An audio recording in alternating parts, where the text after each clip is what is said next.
Hey, what's up, guys? Welcome back to MuscleBrew. This is Marlon. I got Angel here with me. What's up, man?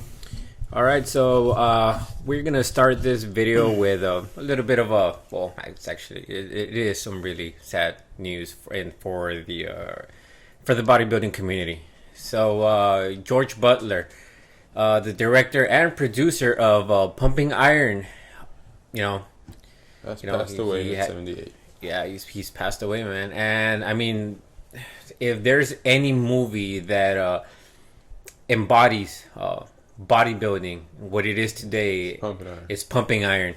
Pumping Iron is probably one of the most influential movies that a lot of these bodybuilders, these pros say, it began with watching Generation Iron. Yeah. I know that I was very influenced. Bodybuilding was back in the day when I was first starting. Like I said, I just really wanted to be a little bit more fit or whatever. But after watching Pumping Iron, I was like, man, these guys make bodybuilding look really fun. Yeah, exactly. I remember watching these when I was in high school. The time where you wanted to work out, I was like, let's go work out. You're like, no. So, this was one of my movies, one of the movies I really like. And I used to watch this movie every day when I was 17, 18 years old, before going to the gym with a friend of mine. And man, it's sad that he passed away, but he gave us he left behind a really good documentary about the sport we love, and Arnold Schwarzenegger. Yeah. So may he rest in peace, and condolences to the family. So let's get right into the news, man. So this weekend we have the Pro League Legion Sport, and this is the competitor list for this weekend. So we're gonna go through the competitors, and we're gonna look at a few of the competitors, not all of them, and maybe give our take on maybe who can win it, or the top three. So we're gonna start with Nerio Angulo from Texas. Not care about that. Tonio Burton, Nevada. Mark Charles, Shaun Clarida, Rafael Del Real, Jesus Martin Hernandez Escobedo, Martin Fitzwater, Regan Grimes, Brandon Hayton, I'm sorry if I say your name wrong, Scott Lightfoot, Stan De Longshore, Cedric McMillan, Patrick Moore, Sergio Oliva Jr., Christian Salcedo, Joe Seaman, and Ron Stevens. So, what do you think of this lineup, man? I think it's a very, very interesting lineup, and the reason why I say that is because I'm pretty sure you all have already realized it, but yes, Shaun Clarida is going to be on that lineup. He's going to be doing his open class debut. It's his, it's his debut, and I was actually very surprised when I heard that, considering that, a lot of these 212 competitors are jumping into the open class.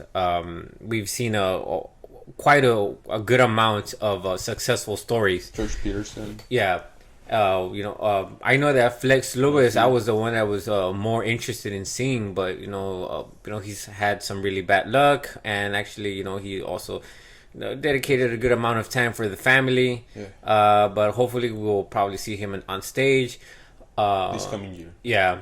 So I mean, going back to Shaun Clarida, that's pretty interesting, man.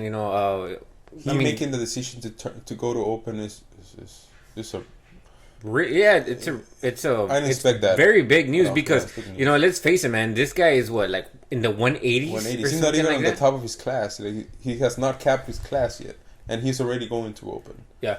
But he brings a lot of. He has a real. He's pretty. He's not that tall. Yeah. So he packs a lot of muscle in such a small frame, and he has this type of muscle bellies that are just round.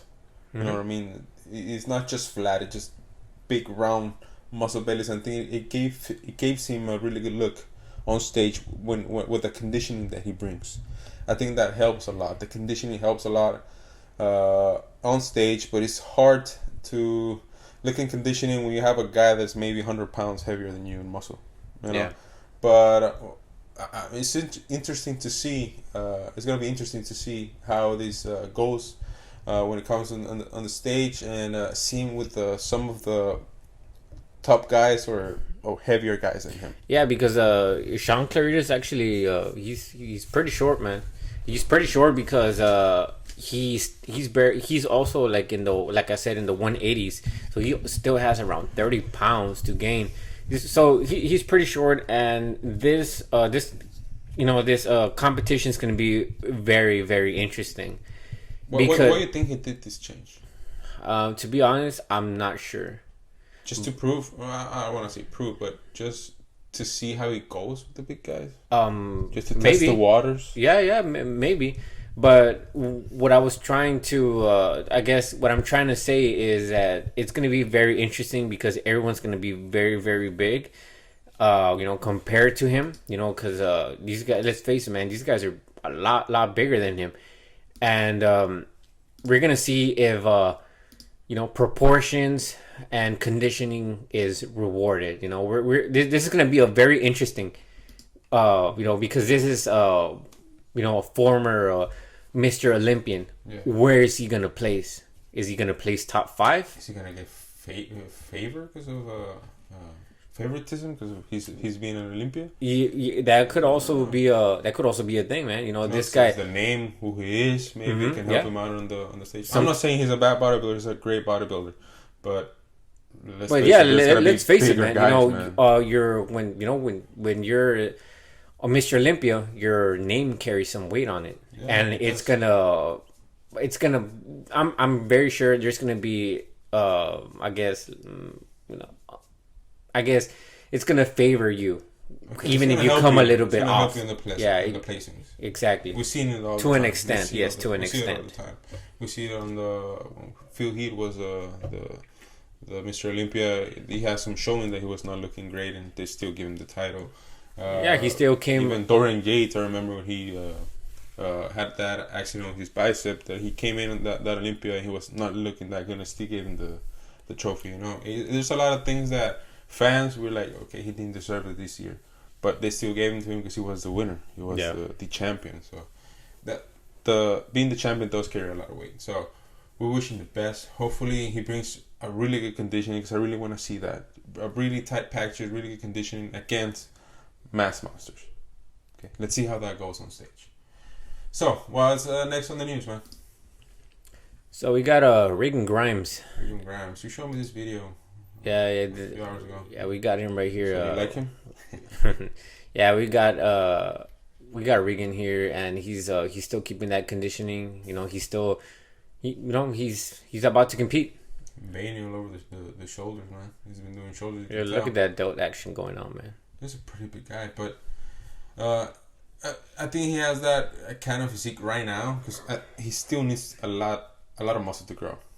He can still pack a lot of muscle. He needs more muscle for his frame. Yeah, he's getting there, but he looks amazing in the gym. He looks massive in the gym. Then you put him right next to these guys, and he doesn't look that big anymore. He's still big, but there are guys that are maybe 20, 30 pounds heavier than him. I believe he was around in the 260s in this last competition, last Olympic. Yeah, he was in his 260s.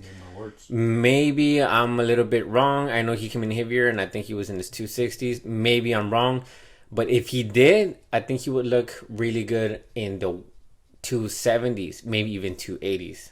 Okay, so you give him maybe 10 more pounds of muscle? Yes, and I'm pretty sure he can do it. If he gets this qualification earlier, just like he did last year, maybe he's gonna have the time to really put on that size. Put quality muscle on him. Yeah, this guy 14 months of. Yeah, I mean, this guy goes down in weight and goes up pretty fast, considering to what a normal person is. So I mean, I wouldn't be surprised if this guy's just make some really crazy games like we say, this year. Like we have said on other videos, this sport is not for everyone. You need to have the genetics. You just unfortunately need to have them. Unfortunately, it is. Because this guy growing pretty fast. They grow maybe 2 to 3 times faster than us. Just because just a regular person. Yeah, exactly. It's hard to beat these guys, and there's a lot of hard work put into them, and hopefully with time, I'm sure he's gonna get that.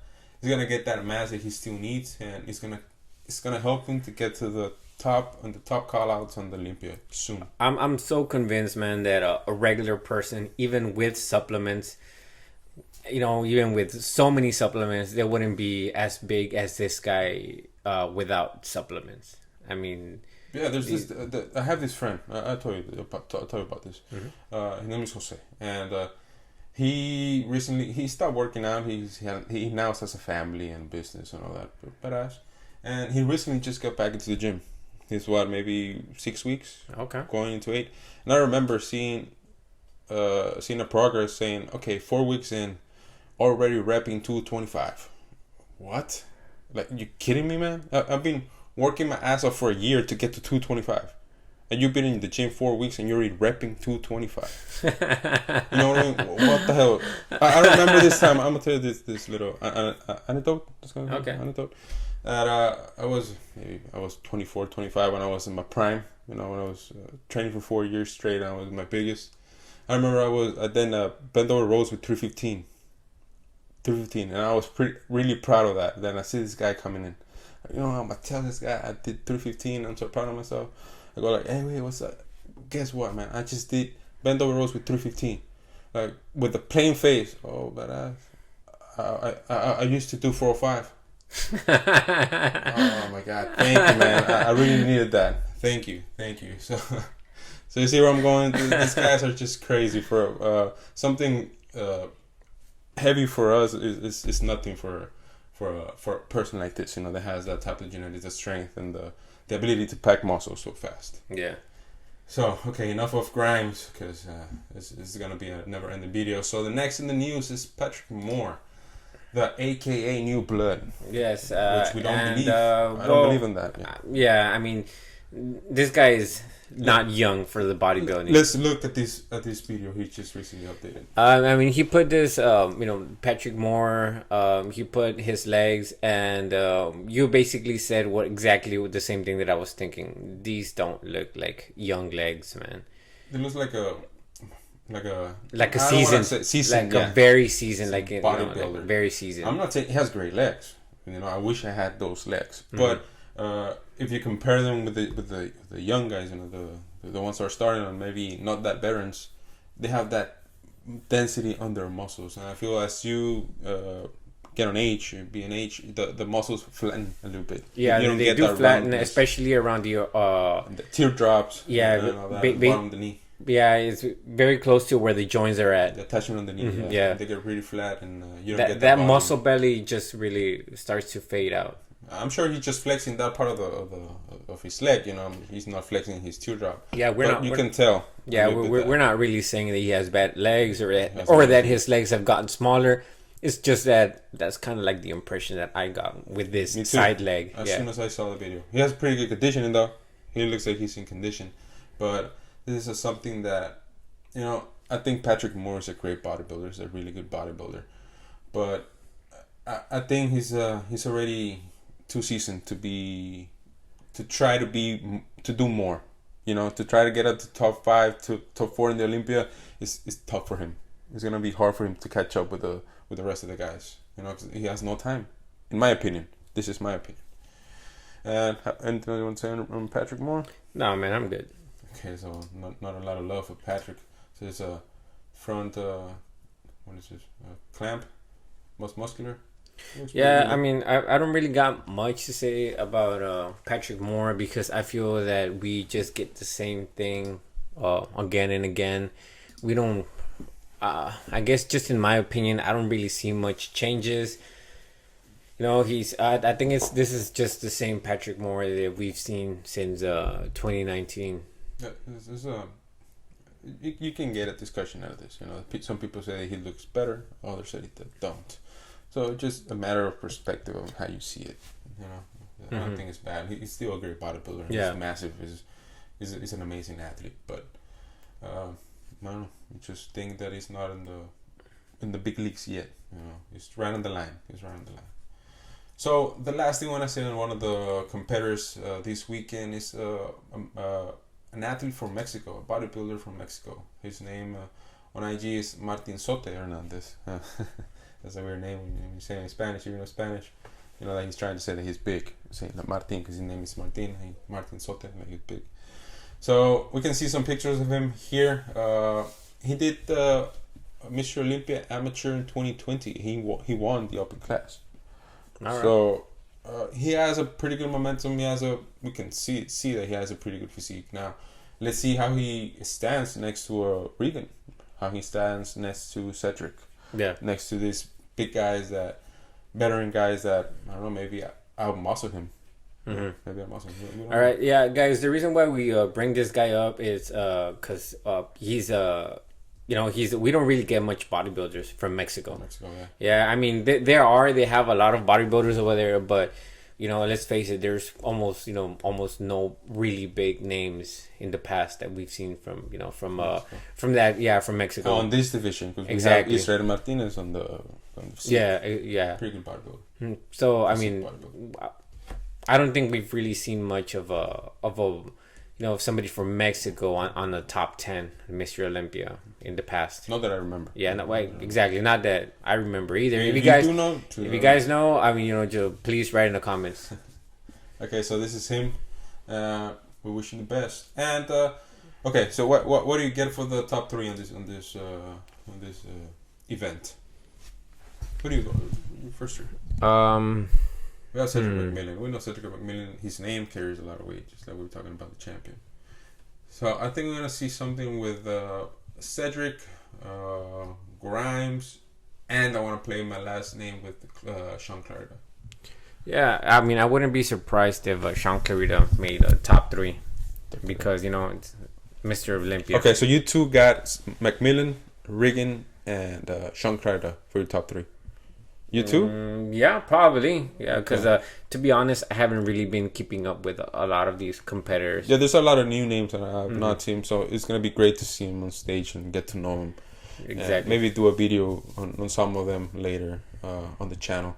So we have Patrick Moore also and Sergio Oliva Jr. I honestly don't expect a lot from those athletes, in my opinion, because Sergio Oliva has been talking a lot and it's not really shown, Yeah, he's not been backing up what he's been saying, so I don't believe him anymore. So I think he might be in the top 6, maybe top 5. I don't see him in the top 3. Patrick Moore, due to the lineup, maybe he's gonna be in the top 6. Maybe I see him in the top 6. You agree with? Yeah, so somewhat. What do you think? Well, if anything, maybe just Shaun Clarida. Maybe Max Charles might make might do a top 5, and most likely maybe even if Cedric comes in really good conditioning, I wouldn't be surprised if he does top 3. So Shaun Clarida and Cedric. Okay, you see those might be taking the title. Okay, so I guess this is it for this video. Anything else you want to add? No, man, I'm good. All right, so this is it for this video. Thank you all for the subscribe. We appreciate all the support. So I guess we see you on the next one. Later, guys.